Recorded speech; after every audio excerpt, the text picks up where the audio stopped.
Oi, eu sou o João. Dúvidas e desafios? Chama a Clio.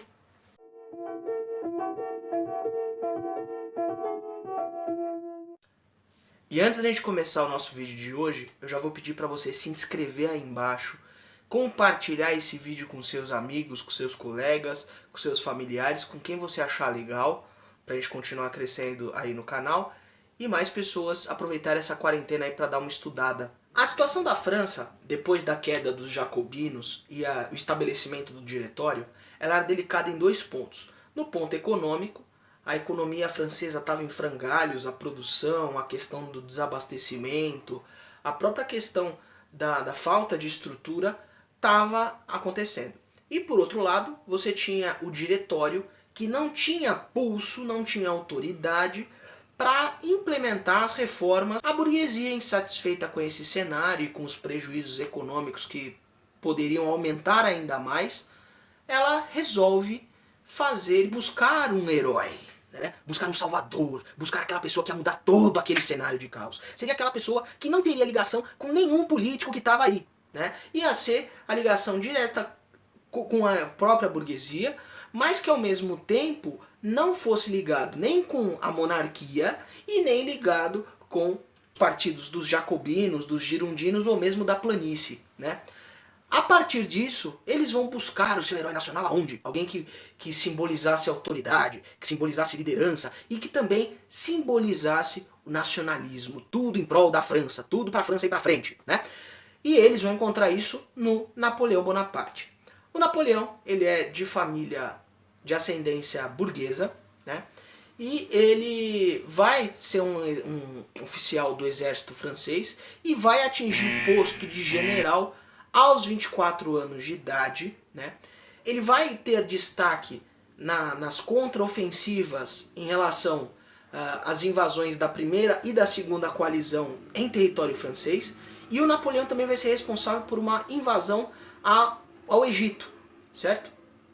E com isso, a alta burguesia acaba percebendo que o Napoleão Bonaparte, um militar com a força incorruptível e tudo mais, seria o camarada ideal para implementar as reformas que a França tanto precisava. Então, eles vão se organizar e vão arquitetar um golpe de Estado. Esse golpe ficou conhecido como 18 Brumário, e ele recebe esse nome por conta do calendário revolucionário francês, tá? O Napoleão, então, vai assumir a primeira parte do seu governo, que vai ser o consulado. O consulado vai ser uma espécie de tríade, né, onde o Napoleão era o primeiro cônsul, onde ele tinha mais poder, e ele tinha os outros dois cônsuls que o auxiliavam, certo? Mas quem tinha decisão e tinha mais peso era o Napoleão.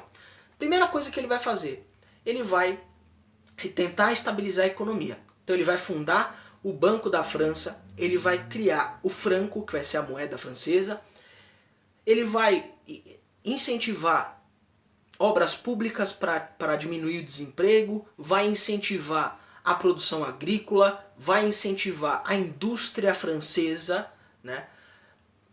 E ao mesmo tempo também ele vai impor uma série de proteções ao produto francês, né? Então ele vai impor barreiras alfandegárias, ou seja, impostos e taxas sobre os produtos estrangeiros, para que os produtos estrangeiros não fossem mais baratos do que os produtos franceses.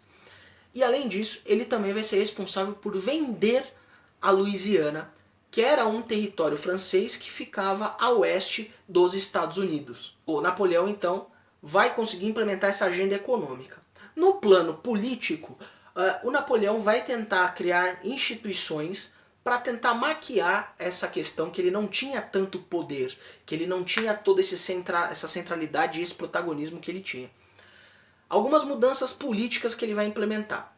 Ele vai anistiar os presos, né?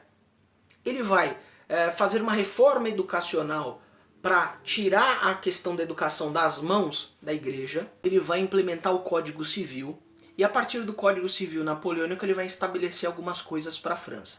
Primeiro, a igualdade jurídica. Segundo, ele vai garantir algumas liberdades para as pessoas. 3, ele vai garantir os direitos fundamentais dos seres humanos. Então, direito à vida, direito e a garantia da propriedade, esse ponto é extremamente importante. E um outro ponto também, ele vai recriar a escravidão no Império Francês. Então um dos locais atingidos, e a gente vai falar dele um pouquinho mais pra frente, que vai ser a questão do Haiti. No plano externo, o Napoleão vai tentar reatar as relações com a Igreja Católica, né? Principalmente com a parte do governo dos estados papais, certo? Se você lembrar lá do vídeo de Renascimento, eu falo um pouquinho do cenário italiano, né, que ainda não era um país. Então um dos grandes estados que você tinha na Itália era o estado governado pelo Papa. Por conta de todas essas medidas, o Napoleão vai se tornar uma figura extremamente popular e as pessoas começam a acreditar no governo e dão credibilidade para todas essas mudanças. E uma das coisas que o Napoleão também mandou implementar foi justamente uma Assembleia Constituinte para redigir uma nova Constituição para a França e ao mesmo tempo eleger o seu líder, né? Então a partir disso ele matou 2 coelhos com uma porrada só. A partir disso você tinha uma Constituição aos moldes liberais, apoiada pelo Código Civil, e a Assembleia Constituinte o elegeu como imperador da França. Então ele, a partir disso, vai convocar o Papa para ir fazer a cerimônia de coroação. E o Papa, quando vai entregar a coroa para ele, vai pousar a coroa na sua cabeça, Napoleão tira a coroa das mãos do Papa e coloca na sua própria cabeça. Então ele se auto-coroa imperador da França. E depois, na sequência, ele coroa a sua esposa imperatriz. As primeiras medidas do Napoleão vão ser justamente: preciso expandir a França. A França está desenvolvendo, está indo bem pra caramba, vamos lá.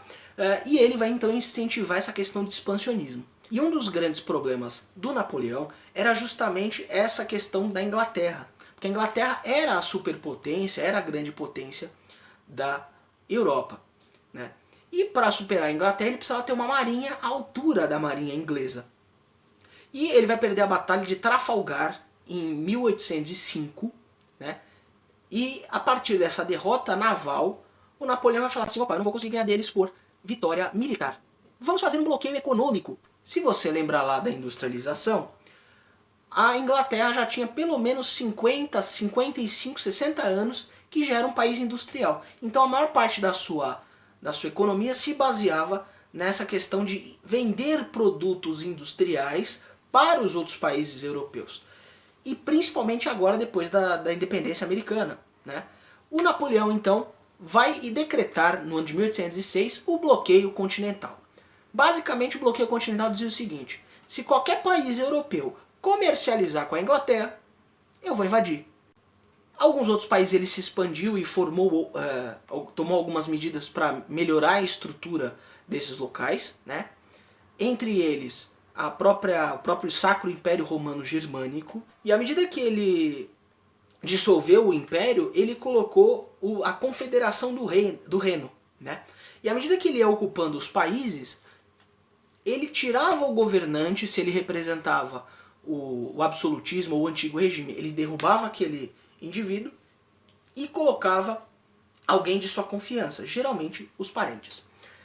E vamos chegar para o ano de 1807, que se você lembrar, Portugal tinha uma aliança desde o século XIV com a Inglaterra, e essa aliança vai sendo reforçada por vários acordos comerciais, entre eles o Tratado de Methuen, que a gente falou lá no vídeo de industrialização.